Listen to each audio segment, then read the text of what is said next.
Eu só queria me aquecer, sussurrou a menina, o corpo miúdo encolhido em um porta-malas de luxo, enquanto a chuva torrencial castigava o carro abandonado. Aquelas palavras, quase inaudíveis, seriam o primeiro elo de uma corrente invisível que arrastaria um homem de volta ao seu passado, a um abismo que ele pensava ter selado para sempre.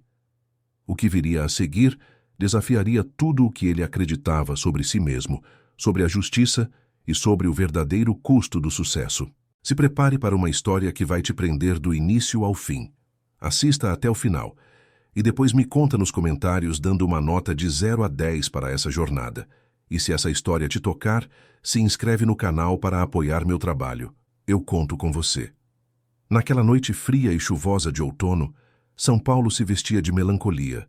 A Avenida Paulista, um rio de asfalto molhado, refletia as luzes borradas dos arranha-céus como cicatrizes luminosas no corpo de uma cidade insone. Victor Almeida, um empresário do ramo de tecnologia na faixa dos 40, dirigia seu carro blindado de luxo, um tanque sobre rodas que o isolava do mundo lá fora. O barulho da chuva contra o teto era um eco abafado de seus próprios pensamentos, um monólogo incessante sobre tudo e nada. São Paulo, a metrópole que ele havia conquistado com unhas e dentes, parecia um monstro solitário e indiferente, pouco se importando com os dramas pessoais que fervilhavam sob seu concreto. Victor era um milionário, um daqueles homens que a sociedade adora chamar de self-made man. Ele havia escalado da periferia, dos becos empoeirados e das casas de taipa, até o topo, até a elite financeira que jantava em restaurantes estrelados e decidia o futuro em salas com paredes de vidro. Sua mansão no Morumbi, um mausoléu de mármore e vidro, era o símbolo máximo dessa ascensão. Mas por trás da fachada de sucesso e da fortuna avassaladora, a vida de Victor era um vazio ecoante, uma sala imensa onde apenas o silêncio ousava habitar. Ele trabalhava incansavelmente, como se estivesse fugindo de algo. Jantava sozinho, olhando para as panelas de aço inox, para a louça impecável, para a mesa posta para um único comensal. A única companhia que tolerava era o silêncio de seu escritório, onde a vista panorâmica da metrópole se estendia infinitamente, mas nunca o fazia sentir-se menos sozinho. Havia um fardo, pesado e invisível, que ele carregava nos ombros. A culpa. A culpa por ter abandonado suas raízes, por ter virado as costas para a família que ficou lá atrás, na periferia, em busca de um futuro que, paradoxalmente, o havia deixado mais pobre de alma. Mas, acima de tudo, a culpa pelo acidente fatal de sua irmã mais nova, Ana.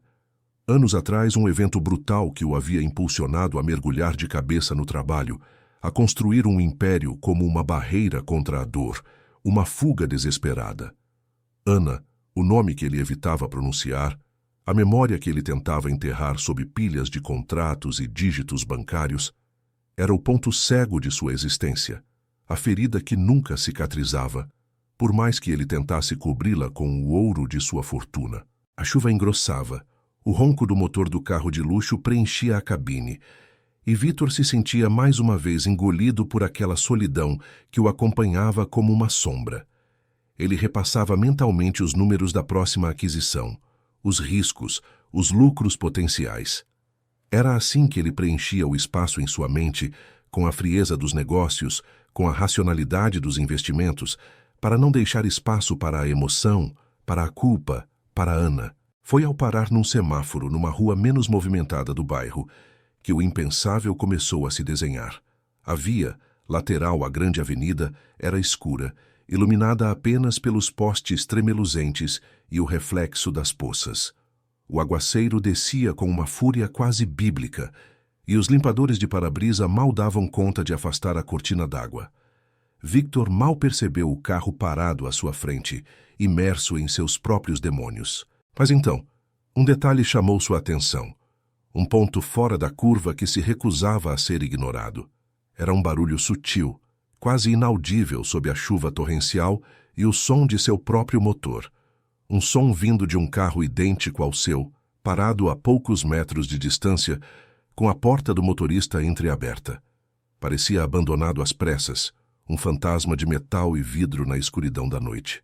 Curioso, e com um instinto que ele não sabia de onde vinha, talvez um resquício daquele Victor da periferia, que não podia se dar ao luxo de ignorar os perigos e as anomalias da rua, ele desligou o motor.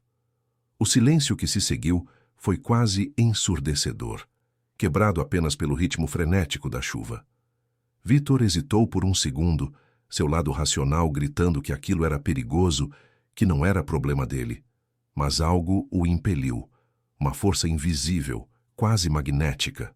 Ele desceu do carro sentindo o choque da água gelada contra seu terno caro. A escuridão da rua engoliu parte da luz dos faróis, e o ar úmido e pesado parecia apertar seu peito. Com passos firmes, mas carregados de uma estranha apreensão, Victor se aproximou do carro idêntico ao seu. A porta do motorista estava realmente aberta, o interior escuro e vazio. Não havia ninguém. Um arrepio correu por sua espinha, e ele se perguntou se deveria apenas voltar para seu carro e ir embora. Mas a curiosidade era um monstro faminto, e ele não conseguia controlá-lo. Com a ponta dos dedos, Victor abriu o porta-malas do carro abandonado. O que ele viu ali, encolhida entre cobertores velhos e sujos, cobertores que pareciam ter sido usados para proteger um animal de rua, paralisou-o por completo.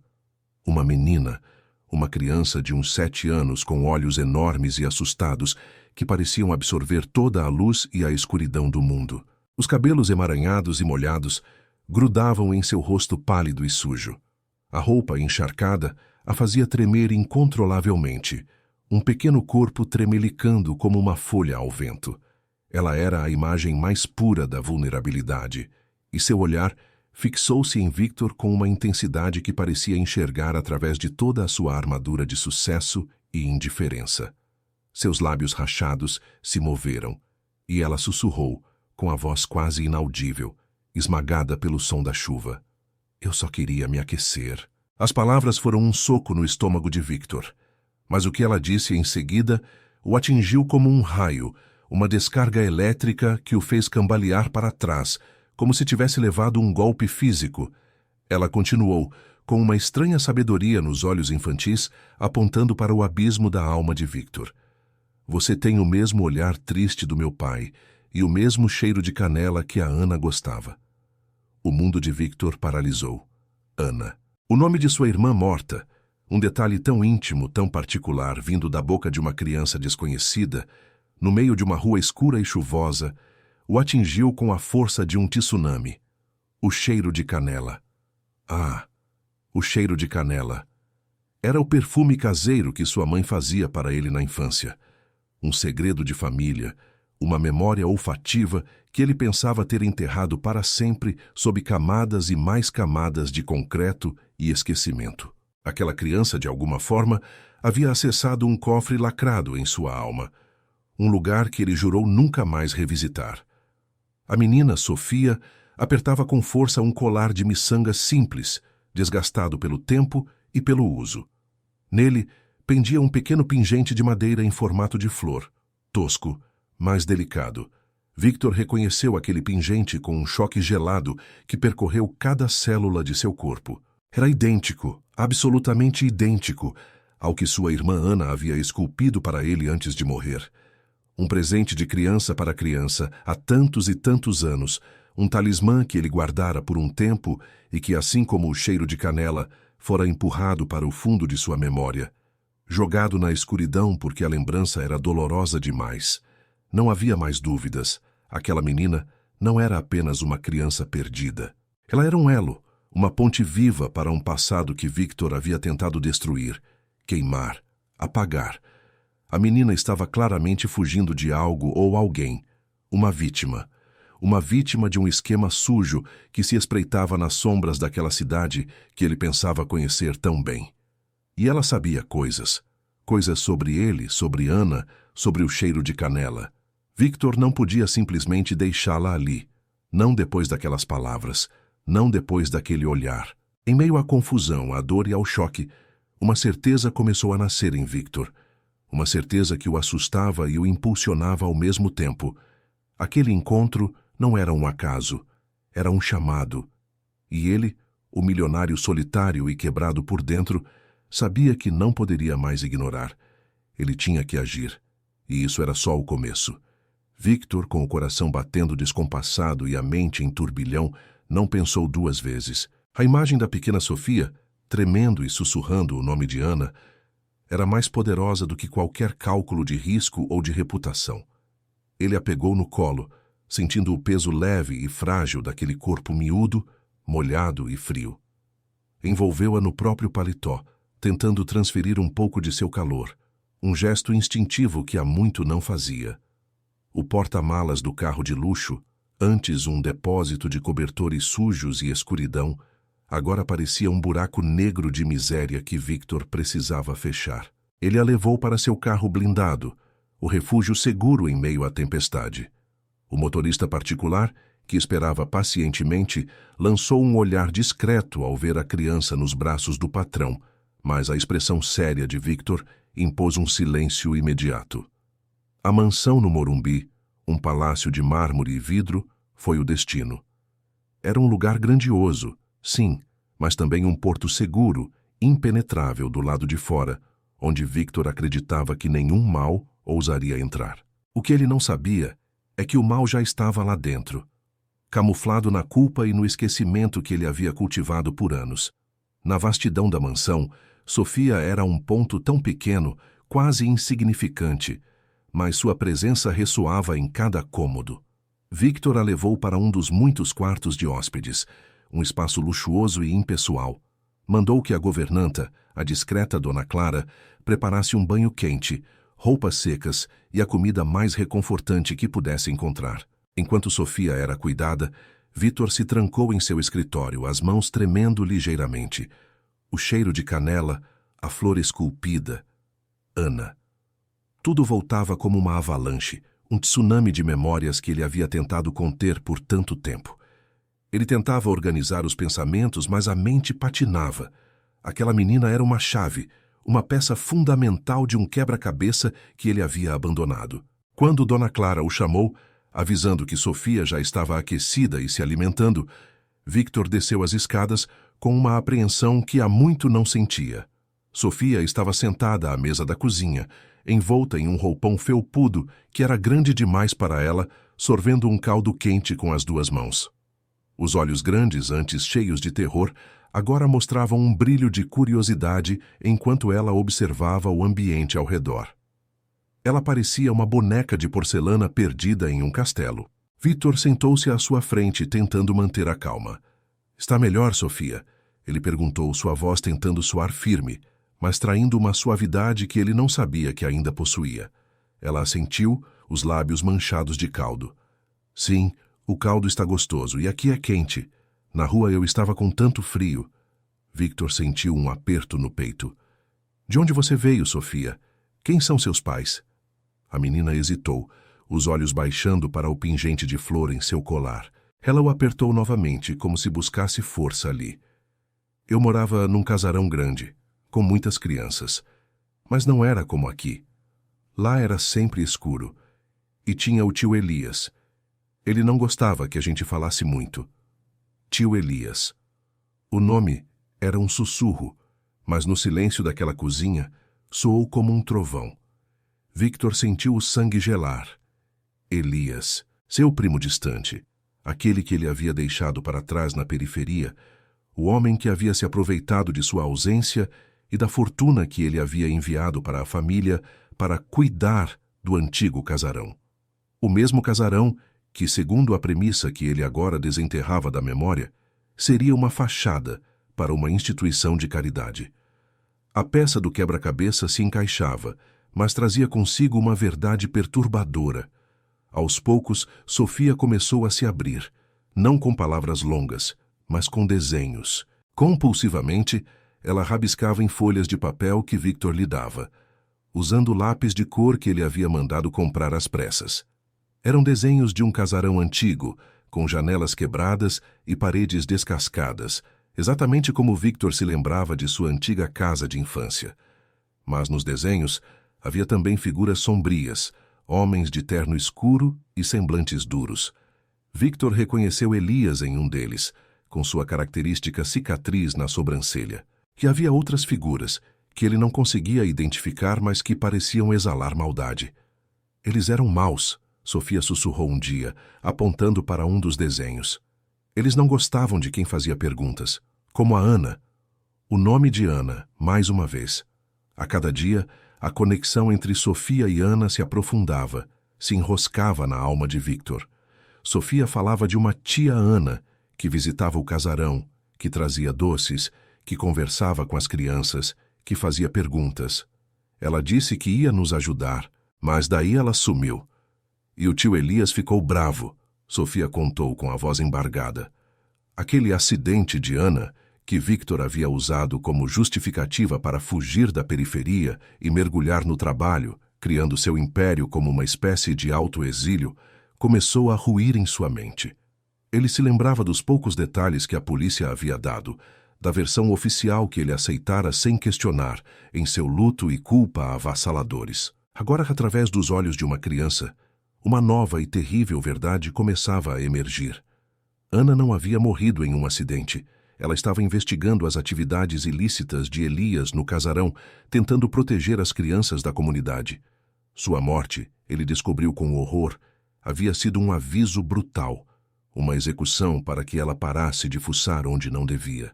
A culpa de Victor se transformou em uma raiva fria, um fogo silencioso que queimava em seu peito. Ele havia se escondido no luxo, enquanto sua irmã morria tentando proteger aqueles que ele havia abandonado. Enquanto a presença de Sofia desenterrava memórias e verdades dolorosas, um novo obstáculo surgia, vindo das sombras. Elias, o primo que Victor mal se lembrava, havia descoberto o paradeiro de Sofia. Como? Victor não sabia, mas a cidade era uma teia complexa de informações, e seu primo tinha as suas próprias conexões. Ligações começaram a chegar, mensagens enigmáticas, carros estranhos estacionados perto da mansão. A aparente calma era uma ilusão, e Victor sabia disso. A primeira ligação de Elias foi um choque. A voz, arrastada e cheia de falsa cordialidade, soava como um veneno nos ouvidos de Victor. Então o grande Victor Almeida finalmente resolveu se lembrar da família, não é? E de onde veio? Que surpresa agradável! Ou nem tanto. Elias riu, um som seco e sem humor. Soube que você acolheu uma de nossas crianças. A Sofia. Ela é uma menina especial, sabe? Sabe demais. E tem uma língua solta. Pode trazer muitos problemas para a gente. E para você também. Victor sentiu o sangue ferver. Não ouse ameaçá-la, Elias. E o que você está fazendo naquele casarão? O que aconteceu com a Ana? A voz de Elias endureceu. Ah, a Ana, sempre tão curiosa, como a Sofia. Não queira seguir o mesmo caminho, Victor. Você tem muito a perder. Sua reputação intocável, suas empresas, algumas irregularidades podem surgir do nada. Pequenos detalhes que para o grande Victor Almeida significam o fim. A ameaça era clara. Elias estava chantageando-o. Ele sabia de irregularidades menores nas empresas de Victor, brechas burocráticas que, expostas, poderiam ser usadas para manchar sua reputação, para derrubar o império que ele havia construído com tanto suor. A alta sociedade, antes bajuladora, começou a vê-lo com desdém.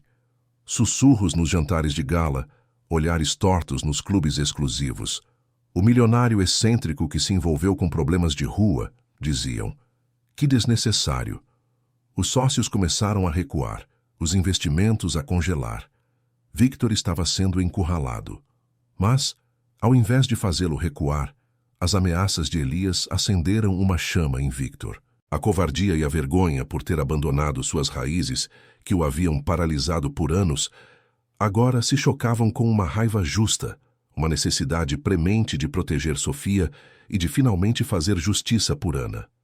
Ele olhou para Sofia, que desenhava em silêncio ao seu lado, seus olhos fixos no papel, e viu ali não apenas uma criança, mas a memória viva de sua irmã, a chance de redenção que ele nem sabia que procurava. Eu vou cuidar dela, Elias, custe o que custar, Victor murmurou para si mesmo, com uma determinação fria. Ele sabia que estava prestes a perder tudo.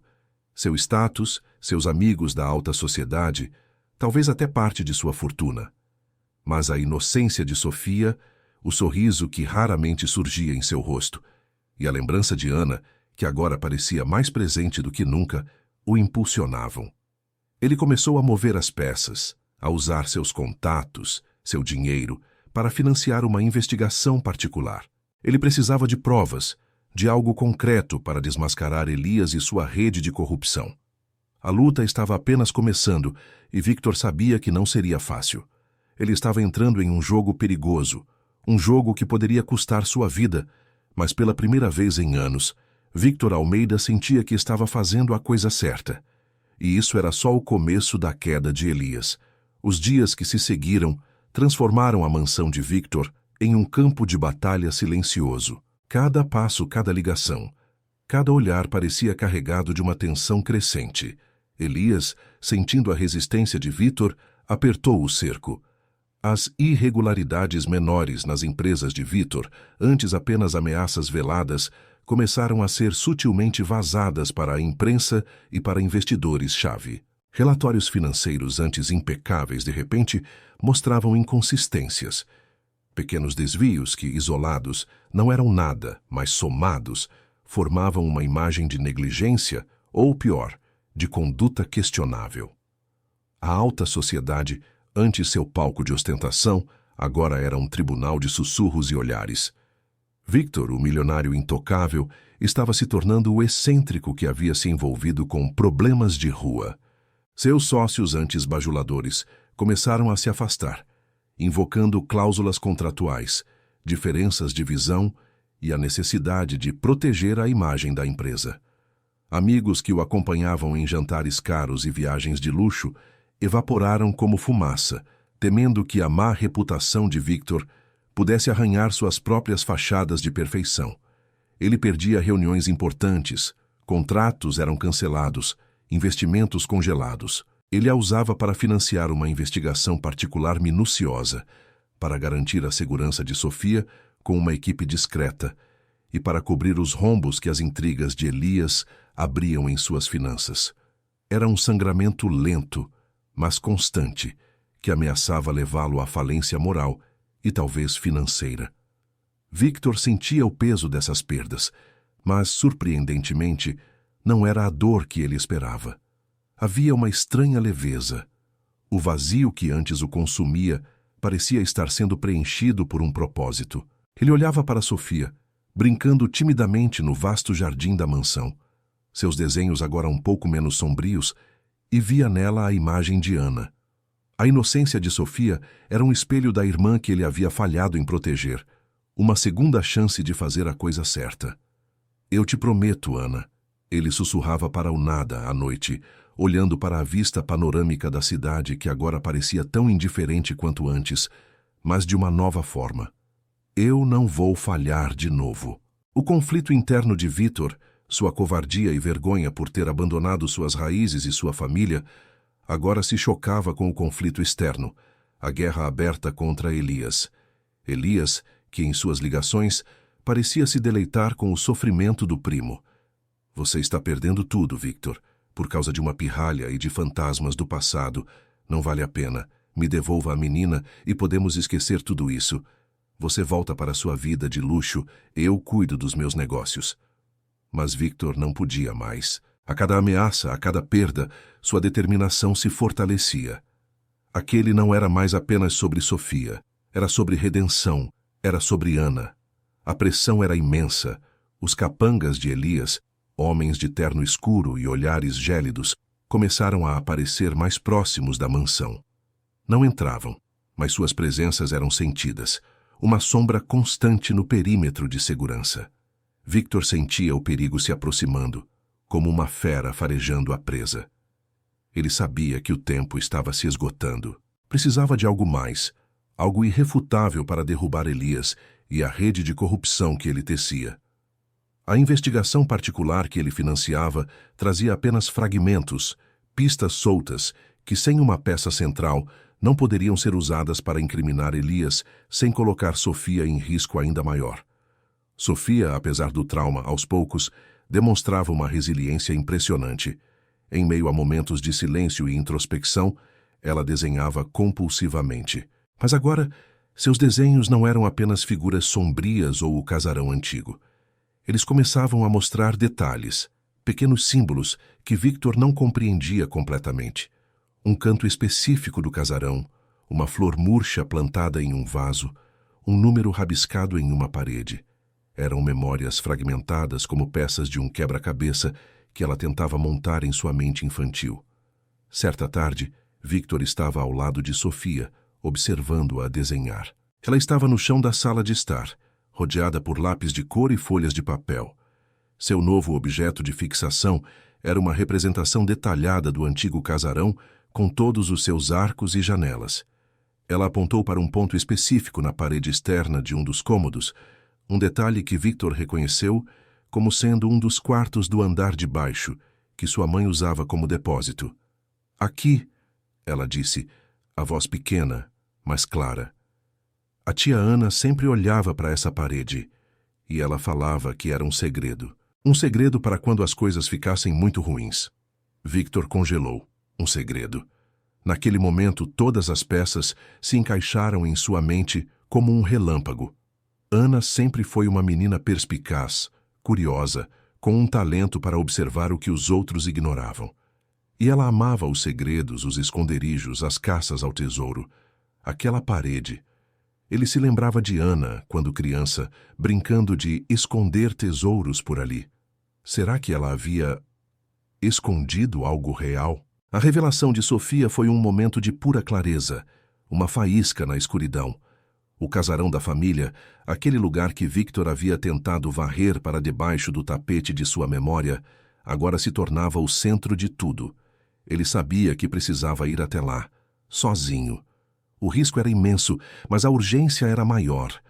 Naquela mesma noite, sob o pretexto de uma viagem de negócios, Victor partiu. Mas seu destino não era um aeroporto, e sim a periferia que ele havia abandonado. O casarão antigo, agora sob a gestão de Elias, era uma fortaleza de sombras.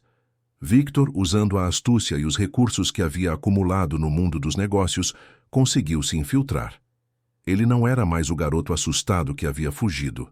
A culpa e a determinação o haviam transformado em um estrategista frio e calculista. Ele encontrou o quarto que Sofia havia desenhado, o antigo depósito da mãe.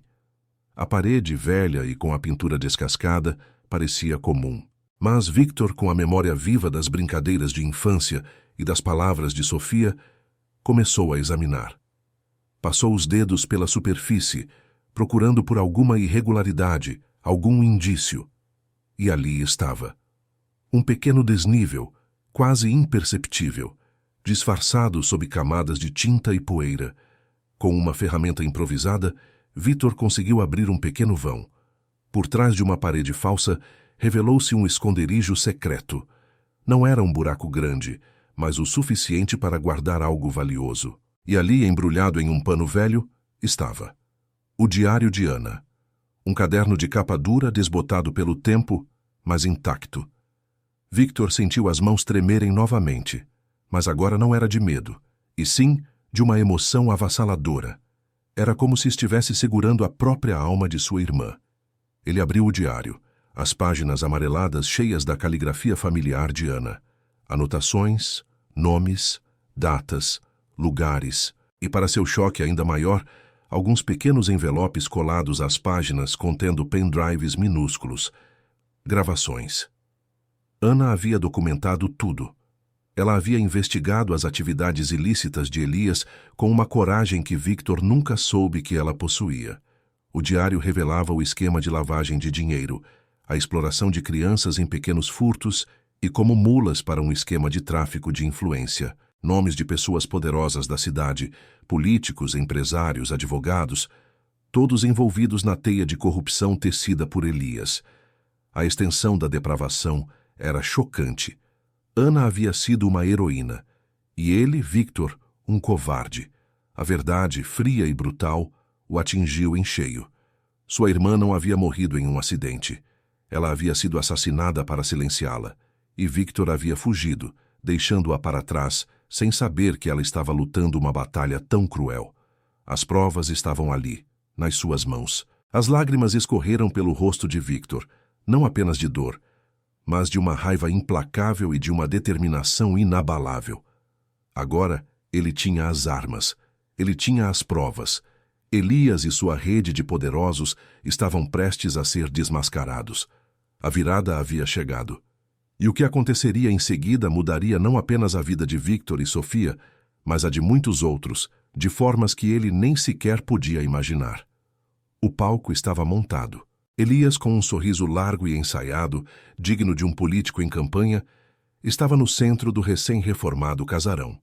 As paredes, antes descascadas, agora exibiam uma pintura impecável. Os móveis antigos haviam sido substituídos por peças modernas e brilhantes, tentando apagar qualquer traço do passado.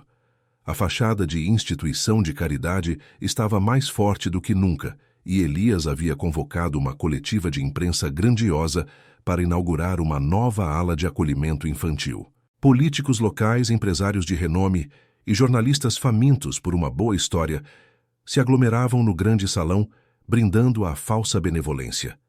Sofia estava lá, um ponto miúdo de vulnerabilidade em meio à pompa e ao barulho. Elias a havia vestido com um vestido novo e limpo, uma máscara de inocência para sua farsa. Ele a segurava pela mão, a menina parecendo uma boneca de porcelana, com seus olhos enormes e assustados, varrendo o ambiente, como se procurasse uma saída. Ela era o símbolo perfeito de sua falsa caridade, a ferramenta final para cimentar sua imagem de benfeitor. Elias começou seu discurso, a voz grave e impostada, cheia de clichês sobre esperança e futuro para as crianças da comunidade. Ele falava de sacrifícios, de dedicação, de como aquele casarão era um farol. Mas no meio de sua fala, a porta principal do casarão se abriu com um rangido. Victor Almeida entrou. Não era o Victor de antes, o empresário solitário e elegante que evitava confrontos. Seus olhos, antes tomados pela tristeza e pela culpa, agora brilhavam com uma determinação fria e inabalável. Ele estava acompanhado por 2 homens, um jornalista investigativo de renome, que havia dedicado anos a expor a corrupção na cidade, e uma advogada especializada em direitos humanos e crimes corporativos, com uma reputação de ser implacável. 3 figuras que juntas representavam a verdade, a lei e a justiça, marchando em uníssono. Um murmúrio correu pela sala. A presença de Victor, o milionário que havia se tornado persona non grata nos últimos dias, era um choque. O sorriso de Elias vacilou. Seus olhos se arregalaram levemente ao ver o diário de Ana nas mãos de Victor, um objeto simples que, de repente, parecia carregar o peso de um arsenal inteiro. Boa noite a todos. A voz de Victor ecoou, cortando a fala de Elias como uma lâmina afiada. Perdão por interromper essa celebração, mas me parece que há algumas verdades que precisam ser ditas antes que essa nova ala de caridade seja inaugurada. Elias tentou se recompor. Victor, que surpresa desagradável. Não sei o que o traz aqui, mas esta não é a hora nem o lugar para seus dramas pessoais. Dramas pessoais? Victor riu, um som sem alegria. Não, Elias, isso não é drama, é justiça. E é sobre a verdade por trás da sua fachada de caridade. É sobre as crianças que você explora e sobre a minha irmã, Ana, que você assassinou para silenciá-la. A sala ficou em um silêncio sepulcral. Os flashes dos fotógrafos antes direcionados a Elias agora se voltavam para Victor. Os jornalistas, sentindo o cheiro de um escândalo, ligavam seus gravadores. Sofia, ao lado de Elias, apertou o pingente de flor em seu colar e seus olhos encontraram os de Victor. Havia uma faísca de esperança ali. Victor se aproximou, o diário de Ana aberto em suas mãos. Minha irmã Ana Almeida não morreu em um acidente, como foi noticiado anos atrás. Ela foi assassinada por estar investigando as atividades ilícitas deste homem, Elias, meu primo distante. Ele ergueu o diário. Isto aqui é o diário dela, repleto de anotações, nomes, datas e, principalmente, gravações que incriminam Elias e uma rede de poderosos desta cidade. A advogada, com uma calma assustadora, começou a projetar em um telão as transcrições das gravações e trechos do diário, enquanto o jornalista entregava cópias aos repórteres presentes. Eram detalhes gráficos da lavagem de dinheiro, da exploração de crianças em pequenos furtos, da extorsão e do tráfico de influência. As vozes de Elias e de outros figurões da cidade, antes sussurradas em segredo, agora ecoavam pelo salão, expondo a extensão da podridão. Elias tentou negar com o rosto vermelho de fúria e suor. Isso é um absurdo, uma armação. Victor está desequilibrado, ele perdeu tudo e agora quer me derrubar. Mas Victor estava preparado. Não é uma armação, Elias. As provas são irrefutáveis e não sou só eu. Temos depoimentos de outras famílias, cujos filhos foram forçados a trabalhar para você. E temos o testemunho silencioso de Sofia. Ele olhou para a menina. Sofia, com a coragem que só a inocência pode dar, soltou a mão de Elias. Deu um passo à frente, ergueu o pingente de flor que Ana havia esculpido e apontou para o rosto de Elias, com um olhar que não era de medo, mas de uma verdade dolorosa. Aquele gesto, vindo de uma criança tão pequena, valia mais do que 1000 palavras, desmascarando a falsa benevolência de Elias ao vivo para todos verem. A imagem daquele pingente, um símbolo de amor e memória, contrastando com a expressão de horror e desespero de Elias, era a prova final de sua crueldade. Nesse instante, as sirenes da polícia soaram do lado de fora. Victor já havia acionado as autoridades e agora, com as provas expostas publicamente e o testemunho mudo de Sofia, a polícia entrou no casarão. Elias, você está preso, disse um delegado com a voz firme. Temos um mandado. As acusações são de lavagem de dinheiro, exploração infantil e homicídio. A teia de corrupção que Elias tecera começou a desmoronar em questão de minutos. Os políticos e empresários presentes, antes seus cúmplices silenciosos, agora tentavam se afastar, negar qualquer envolvimento. Mas o diário de Ana e as gravações tinham nomes. A justiça, embora tardia, havia chegado. Elias foi algemado ali mesmo, sob os flashes incessantes e o olhar chocado dos presentes, enquanto sua imagem de benfeitor se estilhaçava em pedaços. Nos dias que se seguiram, a notícia do escândalo explodiu nos jornais e na televisão, expondo a rede de corrupção e a hipocrisia de Elias e seus comparsas. Victor, antes um milionário solitário e quebrado pela culpa, emergiu como um herói improvável. Mas sua maior vitória não foi pública, foi pessoal. Sofia encontrou um lar seguro e amoroso com Victor. Com a ajuda de uma assistente social dedicada, que acompanhou o caso desde o início, Victor se tornou seu guardião legal e, mais do que isso, seu pai. A mansão no Morumbi, antes um mausoléu de luxo vazio, agora se enchia de risadas, de desenhos coloridos e de um amor que Victor nunca pensou que sentiria novamente. Ele não era mais o empresário obsediado pelo dinheiro. A verdadeira riqueza, ele aprendeu, não estava nos dígitos bancários que acumulou, mas na vida que resgatou, no passado que finalmente enfrentou e na família que reconstruiu. Victor usou o que restou de sua fortuna e, com a ajuda de alguns poucos aliados honestos que ainda lhe restavam, transformou o antigo casarão da família, o mesmo lugar que havia sido palco de tanta dor e escuridão, em um centro de acolhimento e educação para crianças da comunidade. Ele o chamou de Centro Esperança, um tributo à memória de Ana, um lugar onde a inocência seria protegida e os sonhos seriam cultivados. O Centro Esperança floresceu. O casarão, antes um símbolo de culpa e abandono para Victor, agora irradiava vida nova. Victor e Sofia, junto com a assistente social que se tornou uma figura fundamental em suas vidas, formaram uma família improvável, mas cheia de propósito e amor.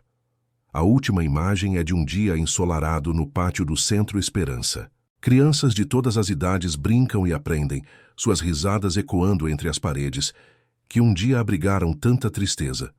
Victor e Sofia estão sentados em um banco de madeira, de mãos dadas, observando a cena. Sofia, agora com um sorriso mais fácil e os olhos cheios de luz, aperta o pequeno pingente de flor em seu colar, um símbolo que unia o passado e o presente, a memória de Ana e a esperança que ela havia inspirado. Tio Victor, Sofia disse, sua voz clara e doce, aqui é tão bonito, tão cheio de vida. Victor apertou sua mão. Sim, minha filha. A Ana estaria orgulhosa.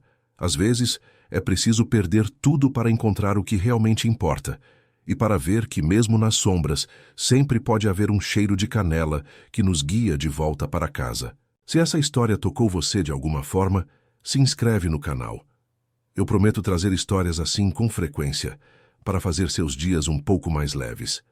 E me conta nos comentários de 0 a 10 que nota essa história merece. Eu leio tudo.